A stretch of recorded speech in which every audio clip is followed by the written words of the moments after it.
Halo sobat, jumpa lagi nih di channel Sarjana Pengangguran. Kali ini kita akan menceritakan sebuah film yang berjudul Big Steen. Sebelum dimulai, silakan tekan tombol like, komen, dan subscribe agar kalian selalu mendapatkan video terbaru dari channel ini. Oke, langsung saja simak alur ceritanya.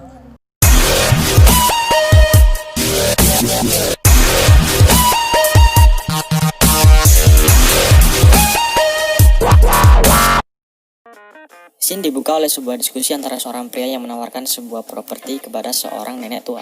Pria itu tetap maksa menjual propertinya meskipun si nenek nggak mau karena menganggap properti yang akan dibeli berada di lingkungan yang buruk, yaitu di lingkungan orang-orang miskin. Tapi hampir saja deal dengan tawar-menawarnya, tiba-tiba ada polisi datang untuk menangkap pria itu, yang namanya Stan Minton, atas dasar tuduhan penipuan tingkat 1. Saat di pengadilan, Stan divonis bersalah dan keputusan hukuman akan diberikan keesokan harinya. Stan akhirnya menyalahkan pengacaranya yang dianggap tidak becus menangani kasus dan menyuruhnya menyuap hakim. Tapi pengacara Stan ini nggak mau dan mengembalikannya kepada Stan. Kalau lu mau nyuap ya silahkan. Kebetulan saat Stan Minton melihat keluar jendela ada poster penyewaan pengacara yang kayaknya mukanya agak-agak licik. Jadi dia memecat pengacaranya lalu menyewa pengacara yang baru. Dan benar saja pengacara barunya ini cukup licik dengan menyuap hakim dan menggunakan alasan rasisme bahwa Stan ini adalah kulit putih yang dianggap derajatnya lebih tinggi. Alhasil hukuman tetap didapat 3 tahun penjara, tapi dengan penundaan 6 bulan. Lalu si pengacaranya ini menyarankan untuk Stan kabur ke Brazil dan menetap di sana. Tapi Stan menolak karena uangnya masih banyak yang dibekukan di bank, jadi dia tidak bisa meninggalkan uangnya di sini. Kemudian istrinya, Mindy, yang takut kesepian karena ditinggal Stan 3 tahun di penjara, merayu Stan agar bisa memiliki seorang anak. Tapi Stan gak setuju dengan alasan repot, jadi mereka akhirnya bertengkar kecil di sana. Karena pikirannya ini sudah tidak karuan dengan masalah yang ini yang itu, seperti biasa, laki-laki pasti lari ke bar dan minum-minum. Di sana Stan bertemu dan membayar seorang pria yang pernah berada di penjara untuk jadi teman ngobrol tentang bagaimana suasana penjara dan lain-lainnya. Pria ini mengatakan bahwa banyak pria gay di penjara yang menindas dan bahkan memainkan sesama pria, dan penjaga penjaranya tidak peduli sama sekali dengan apa yang dilakukan narapidananya. Singkat cerita, Stan ini ketakutan. Akhirnya Stan Minton berusaha agar menjadi seram dan kuat agar tidak ditindas narapidana lain di penjara nanti. Dia mulai latihan, pakai steroid dan lain-lain. Dan yang paling absurd menurut gua, dia menggambar tato di lubang belakangnya supaya tidak diperkusi sama orang-orang yang punya kelainan di penjara. Scene berpindah ke dojo tempat Stanley latihan bela diri. Stan sudah 3 minggu latihan karate di dojo Master Chow. Stan merasa bosan karena latihannya itu-itu saja dan belum mendapat progres sama sekali. Dan menganggap dia belum bisa apa-apa meskipun sudah berminggu-minggu latihan.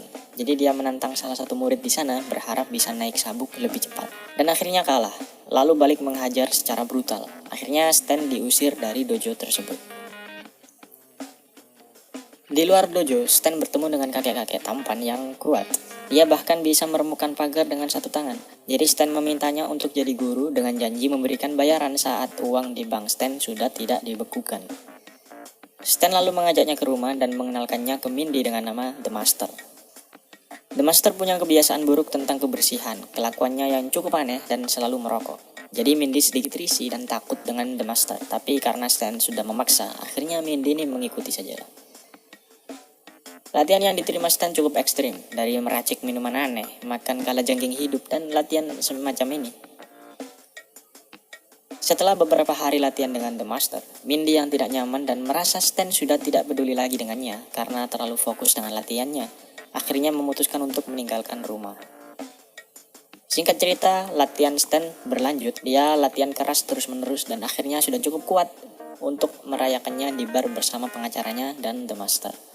Di sana The Master sempat mengatakan bahwa Stan adalah murid kedua terbaik. Dia berharap Stan tidak bertemu dengan murid pertama terbaiknya, karena muridnya itu menggunakan ilmu yang diajarkan The Master untuk kejahatan. Setelah dianggap latihannya dengan The Master sudah selesai, Stan mengetesnya dengan menantang Master Chow, pemilik dojo yang sebelumnya didatangi Stanley. Dan dengan mudah Stan menang. Keesokan harinya, Stan pergi untuk menyerahkan dirinya ke penjara. Pengacaranya mengatakan Stan akan dipindah dari penjara Fairlane sesuai keputusan hakim sebelumnya ke penjara Augsburg. Tapi kata The Master itu tidak ada bedanya karena semua orang di penjara sakit mental. Karena Stan merasa sudah cukup ilmu bela diri, dia pergi dengan cukup tenang. Mindy juga ternyata masih diam-diam peduli dengan Stan dan terlihat mengantarnya dari kejauhan. Scene berpindah ke bis yang membawa belasan narapidana baru ke penjara Oxford. Stan duduk di samping pria besar yang belum apa-apa sudah menggoda Stan, tapi dengan mudah dihajar olehnya. Di sampingnya ada dua orang culun yang ketakutan, yang semakin ditakut-takuti oleh Stan bahwa penjara itu sangat menakutkan. Setelah sampai di penjara dan beberapa persiapan masuk penjara, Stan masuk ke selnya. Dia gabung dengan seorang pria tua pendek yang bernama Larry Schultz. Stan bertanya pada Schultz siapa yang paling kuat di penjara. Lalu Schultz menyebutkan beberapa orang yang menjadi bos di sana. Ada Cleon, ketua geng kulit hitam, Juanito, ketua geng Meksiko. Lalu ada kelompok Nazi yang suka keroyokan, dan predator yang paling berbahaya dan paling cabul yaitu Big Raymond, yang saat itu terlihat sedang memainkan laki-laki culun yang datang bersama Stan di bis tadi. Stan dengan pede mencoba memperkenalkan diri ke seluruh narapidana dengan menantang Big Raymond dan membuat keributan. Dan seperti biasa jagoan dengan mudah menang. Dia juga sempat membuat masalah dengan masing-masing kelompok seperti kelompok Nazi dan geng Cleon. Tapi meskipun mereka mengeroyok Stanley, dia dengan mudah bisa menang dan bahkan mematahkan gigi emas Cleon. Lalu kepala penjara yang melihat Stan sepertinya tertarik dan merencanakan sesuatu. Scene berpindah ke kantin penjara, di mana Stan sudah terkenal dan membuat semua narapidana di sana minggir. Lalu datang laki-laki culun yang sebelumnya hampir diperkusi Raymond. Berterima kasih kepada Stan. Di dalam selnya, Stan terlihat mencoba membuat macam-macam senjata dari barang-barang di sana sebelum dia dipanggil oleh kepala penjara ke kantornya. Si kepala penjara ternyata sudah mengincar Stan agar bisa dipindahkan dari penjara Fairlane ke penjara Oxford. Karena dia punya rencana untuk memanfaatkan tanah penjara yang cukup strategis menjadi sebuah properti megah. Dan dia mengincar Stan untuk membantu proyeknya karena Stan dianggap punya keahlian di bidang properti. Dengan iming-iming bisa mengurangi masa tahanan Stan menjadi hanya setahun. Karena pengurangannya cukup banyak, Stan setuju dan akhirnya menjelaskan macam-macam cara mengatur properti kepada kepala penjara. Scene berpindah ke kamar mandi penjara, di mana Peterson, ketua kelompok Nazi, mencoba untuk menghajar Stan. Tapi dengan mudah dikalahkan dengan senjata yang dibuat sebelumnya dengan sabun dan tali sepatu. Lalu masuk beberapa narapidana kekar yang akhirnya memainkan Peterson. Dan penjara seperti biasa sangat kacau sekali. Scene berpindah lagi ke kantor kepala penjara di mana Stan sudah mulai mengurus dokumen untuk proyeknya. Lalu kepala penjara datang dengan memperkenalkan seorang bernama Deng yang merupakan dewan penjara gubernur. Stan mengatakan, apa seorang mafia dibiarkan menjadi dewan penjara gubernur? Dia tahu Deng seorang mafia karena melihat tato di jari-jari tangannya. Deng tiba-tiba kaget dan seperti waspada kepada Stan. Deng adalah orang yang bekerja sama dengan kepala penjara untuk menggarap proyek itu. Tapi Stan lagi-lagi mengatakan kalau ada beberapa bagian kontrak Deng yang akan merugikan kepala penjara ke depannya. Ini membuat Deng semakin waspada kepada Stanley, karena Deng mungkin ada rencana sendiri dan gak mau dirusak oleh Stan. Scene berpindah ke Stan yang menghubungi pengacaranya, menanyakan mungkin ada permintaan cerai dari pengacara Mindy. Tapi tiba-tiba Deng datang dengan beberapa orang dan menghajar pengacara Stan. Meskipun seakan Stanley ini gak peduli dengan istrinya Mindy, Stan masih cinta kepada istrinya. Dia memutuskan untuk menulis surat dan mengirimnya.